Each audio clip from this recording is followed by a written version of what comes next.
think people are scared. People are not sure what to do. We have little shepherds around here. It brings people in to be saved, brings them in to be healed. Where you from, fella? They wake up each day and they say, how can I figure out a way to get security? The Lord was saying by 2009, maybe 2010, is going to be a major stock market crash. A group suicide. What is your biggest fear? The fear is not having anything when you finally get to retirement. Well, my friend, you're not alone. I really wanted to get at how and why we all seem to make the wrong decisions. Why did we act that way? I didn't want to be afraid. Those men on Wall Street have made $49 billion off of our poor suckers. Another record for oil prices. Home foreclosures hit a new record high. I feel like the person put me in a loan when I shouldn't have been in the loan. And the U.S. dollar is falling. In 10 years, you're going to have $300 oil. This is the most serious crisis of our lifetime. To try and get ahead is nearly impossible for most people. I want to retire someday. I don't want to be a greeter at Walmart. I put like $65,000. I lost $30,000 last week. I'm here and I want to advance. So how do I advance? I want to have a good retirement and I don't want to be like my parents. As soon as I get money, I have to spend it. We have a media out here telling us, hey, it's all going to be all right one day, the next day it's the end of the world. You can't help people for being worried. He's nuts! They're nuts! They know nothing! There's nothing Wall Street hates more than uncertainty. A lot of uncertainty, and I'm concerned about the uncertainty. We have, the brokerage firms that are in charge of our retirement. What are they telling us? They're saying, hey, just hang in there for the long run. The American dream. A white picket fence, 2.4 kids. Our clients have entrusted us with almost $2 trillion of their assets. Bear Stearns, Lehman Brothers, Merrill Lynch. Still managed to walk away with so many millions. My personal favorite, the government. The government is basically saying, we are now going to be your mother and father. We're going to take care of everything for you. These are not investments for mom and pop. Why didn't the federal government let Bear Stearns fail? The government has to step in. Where else are you going to look? And I encourage you all to go shopping more.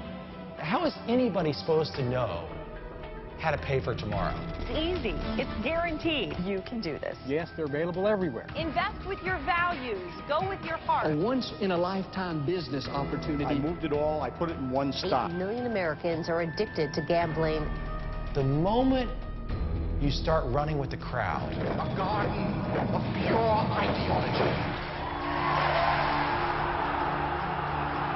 it's all over. Sometimes the bomb might explode without any warning.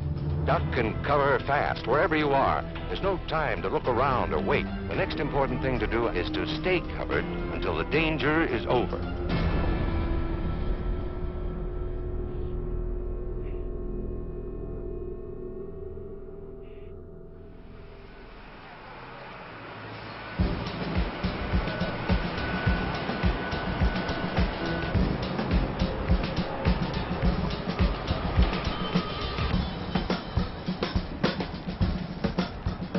These are tough times.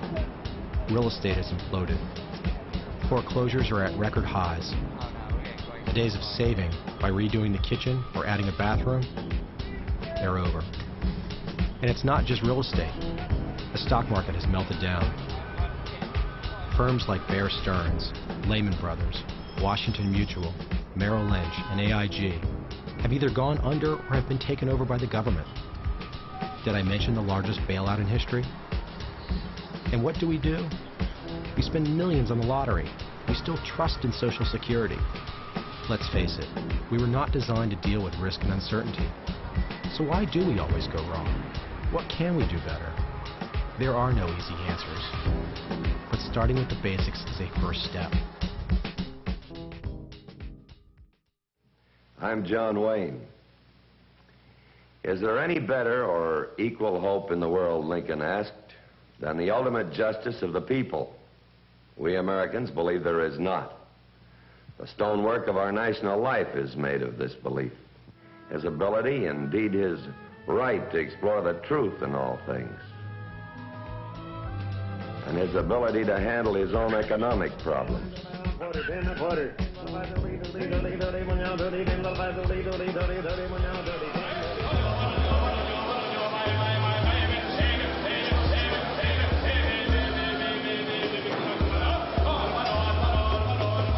We're at the Tokyo Fish Market. I mean, it's just amazing. It's just it's an exchange of tuna. I mean, it's just these massive chunks and hunks of tuna. I believe that once human beings discovered trade, and that means sharing, cooperating with strangers, okay, and making deals with strangers, that meant there was a basis for increasing the wealth that people had, because the things that others knew, their knowledge and their specialized skill, you could benefit from without having to know that. Intuitively, we all have an innate sense of markets from our youngest age when we start negotiating with our parents, whether it's for a piece of candy or for an extra dessert. People assign different values to different things. So whether you go to the fish market and you're negotiating over the price of the fish, or you go to a more organized market, such as an exchange, people assign different value. It's the same thing you see on the stock exchange floor. This is the same thing as the New York Stock Exchange, except fish. I mean, there's no difference. What's relevant is that there's buying and selling going on. Whether you do it electronic or whether you do it here, it's the same thing. Electronic is that's just a representation of what goes on here in real life. You know, buyers and sellers. I mean, here's a guy who's selling, and there's people down here buying. You know, they make a price. How much stuff is there? Is there too much of it? Is there too little of it? Are things going to get better? Are things going to get worse? It's that simple. I didn't say it was easy. I said it's that simple.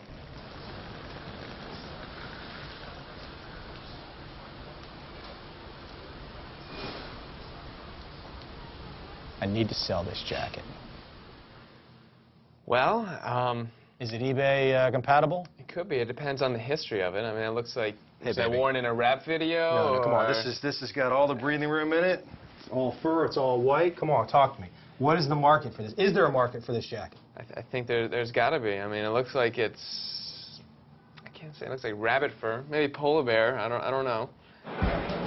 Everyone has seen footage of people shouting on the floor, holding their fingers up, writing things down, going nuts. It looks chaotic. The thing is, there are other markets besides stocks. From a yard sale to eBay, markets are everywhere.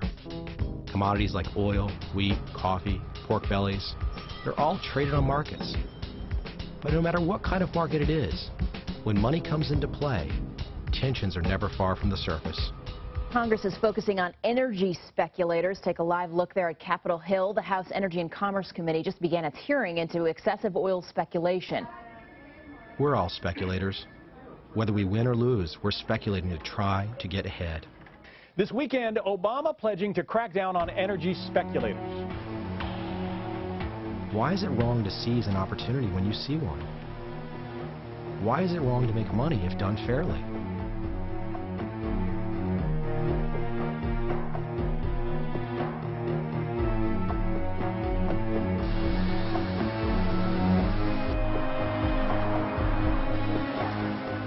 Behavioral psychologists know why markets can go to extremes.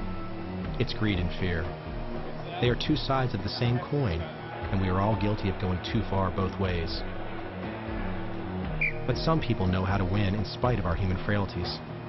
Everyone is not part of the herd jumping off the cliff.